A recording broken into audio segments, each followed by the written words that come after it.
Welcome back to my channel. Click like and subscribe. So today I will be doing some more study tips. That is the point of this video.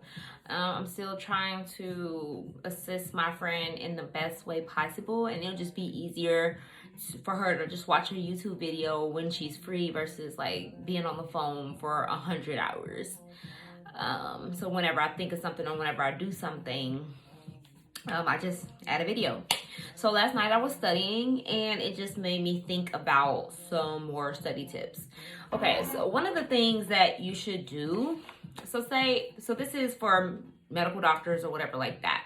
So, but it's really for any type of learning. It's just like you need to group what you're learning into categories and sections and learn it like that and connect the dots. So let me go to medicine. So say you're learning endocrine. Learn all of endocrine and then figure out how to connect it to other parts of the body. So when you get to the test,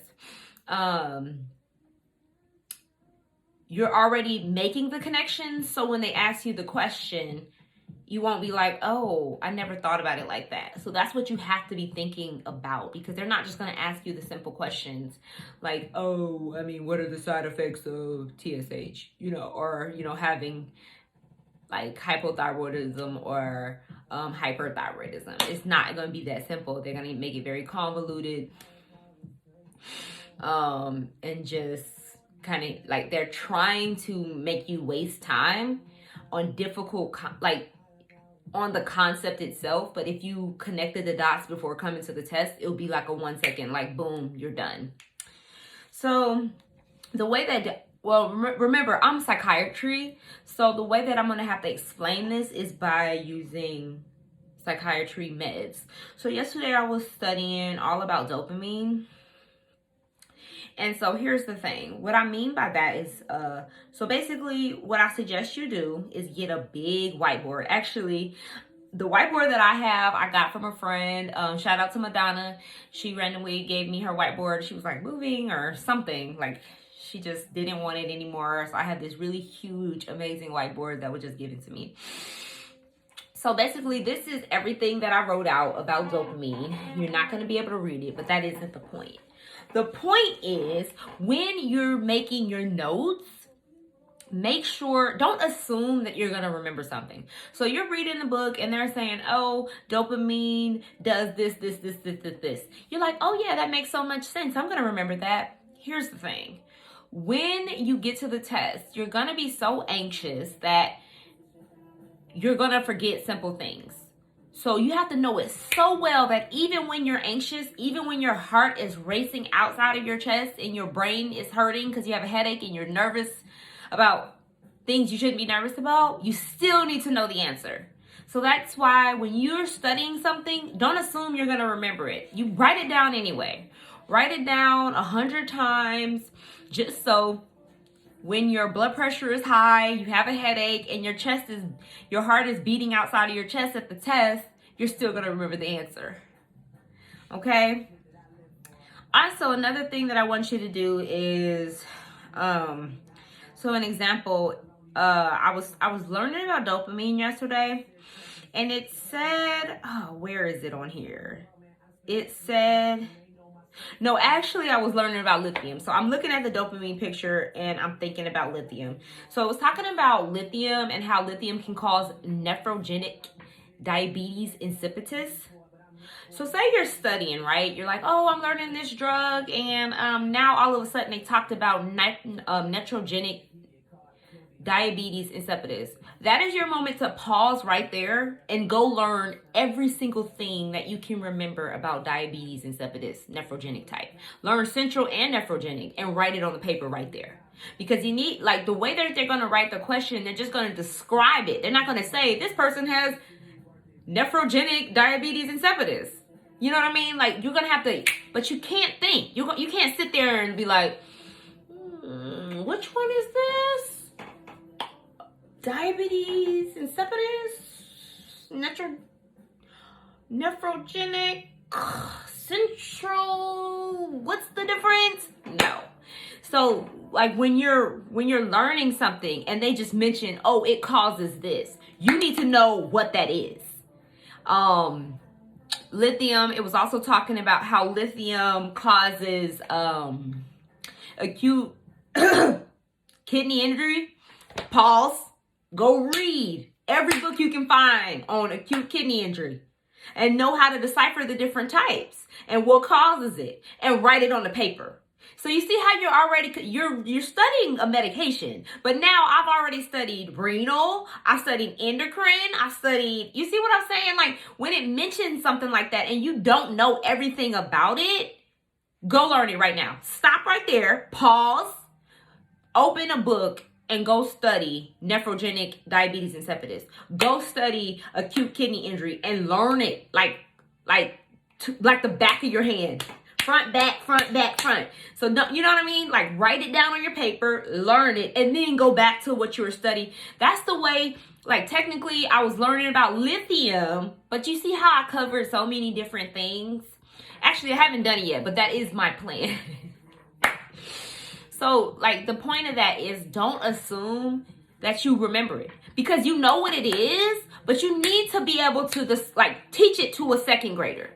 Teach it to somebody that's 9 years old. You can't just vaguely like, oh, Mom, I heard about that at one point about... No. You got to know it. You got to know it to the point where when you read it, you're like, diabetes insipidus, lithium, click, boom. Like, it can't be like you don't have that time. See, the name of the game when you're talking about step 3, step 2, step 1, whatever, all the steps, and MCAT, the reason why it's hard is because of the time. You have none of it. So you have to be why do I look so large and in charge, honey, in my posture? Anyway, you have to be ready, organized. Your mind has to be compartmentalized. So you just grab a piece, put it back. Grab a piece, put it back. It has to be organized. It needs to stay organized, even for every single question. So that's one thing. When you're talking, okay, so this reminds you, I'm a psychiatrist, so I've been studying psych. So today I was studying NMS, and I was studying serotonin syndrome. So here's a little book. I went out to Walmart today, and another study tip, get a little tiny book that you carry with you on the wards or just like while you're having classes. And it's just stuff that you need to know more readily right in this little book. So I did that. And we're talking about NMS and serotonin syndrome. These are very similar, right? So when I want you guys to start comparing things. The NMS and serotonin syndrome will always be answer choices A and B. They're going to be together because they know that students mix these things up. So now when I come through with the highlighter, because this is all in one color, because this isn't my final resting page, it's going to be written again in another notebook because the name of the game is repetition, repetition, repetition. This is just my walk around every day little tiny notebook. But once I learn it, it needs to go into my bigger notebook. You know what I mean? And then once I learn the little notebook, it needs to go onto my document that I'm making for my psychiatry boards. Like, the point is repetition, repetition, repetition. So when I come in with the highlighter on this page, the difference between NMS and serotonin syndrome is NMS has rigidity and what's the other difference? I can't even think about it. All I can think about is rigidity right now. But serotonin syndrome will have hyperreflexia, diarrhea, those kind of symptoms. They both going to have fever. They both going to have vital sign instability.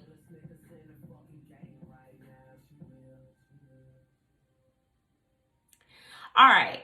So when you're talking about serotonin syndrome, it mentions that you can have encephalopathy. Once again, Go and read about encephalopathy. Know about all the symptoms, because they're not going to say the patient has encephalopathy. They're going to describe it.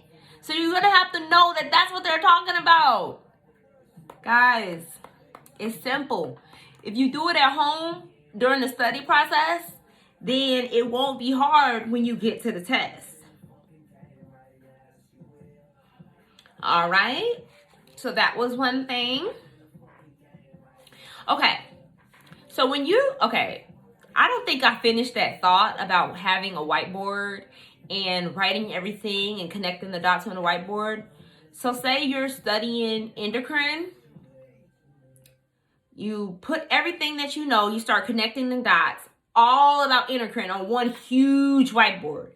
Take a picture of it and then erase it. And now you have a picture of everything and how it's connected to everything else on your phone. And it's in one snapshot, so you can see everything that you wrote and everything that you've already connected. And now when you're going to bed at night, you're just kind of looking at your pictures of all the different systems that you've connected. You need to do that for every system. GI, cardio, those are the big hitters. There's going to be a time where you don't focus on little psychiatry, because that's not going to help you pass. Like, psychiatry is simple on step. Well, you don't need to study that. I mean, don't listen to that. Don't ever listen to somebody that says don't study something. But my point is, when you're at crunch time, psychiatry is not what you're studying. Big hitters, cardiology, GI, endocrine, rheum, infectious disease. Those are the big hitters. Okay.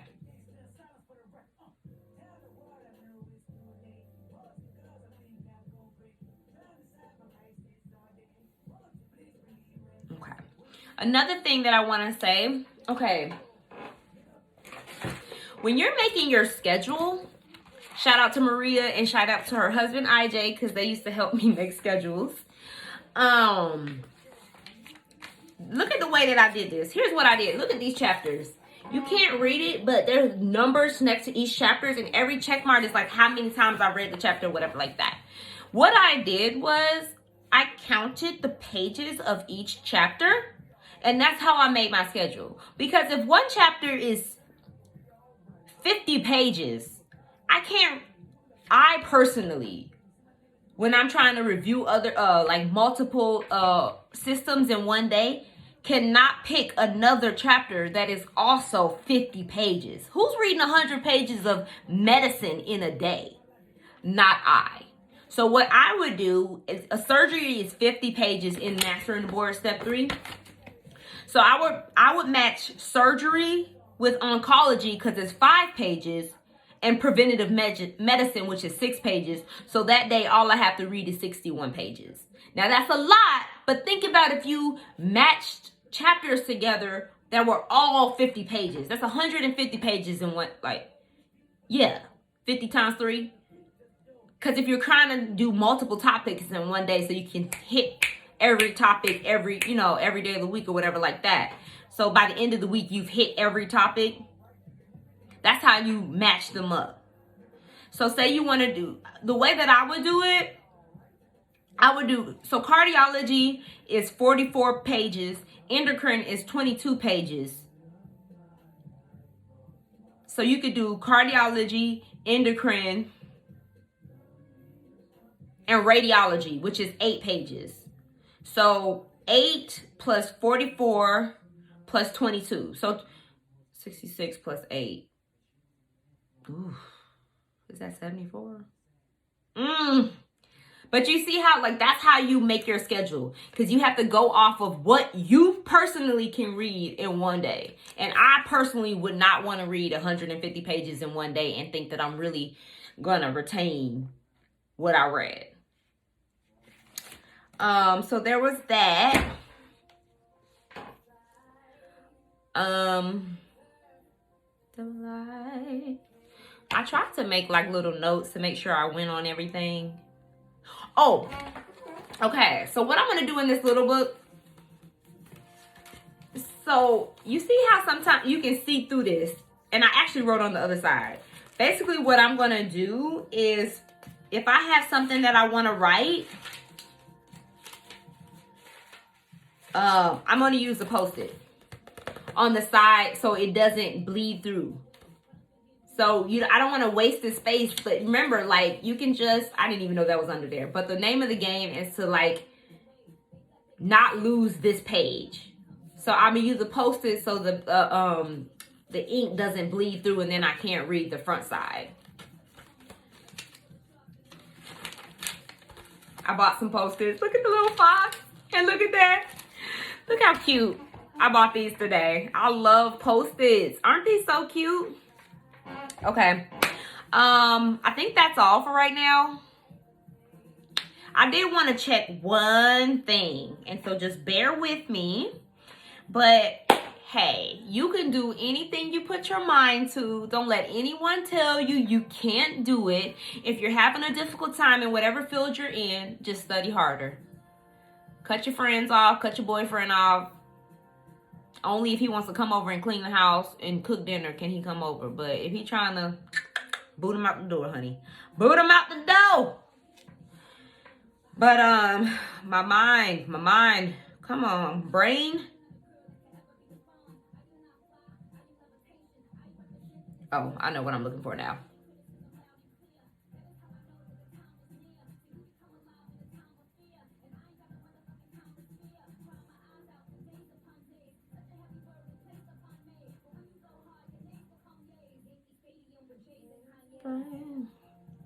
To fight, to conquer. This will help you. And is this okay? The mine's for each fever. Okay, so that's the end of this video. Thank you for watching. Click like and subscribe.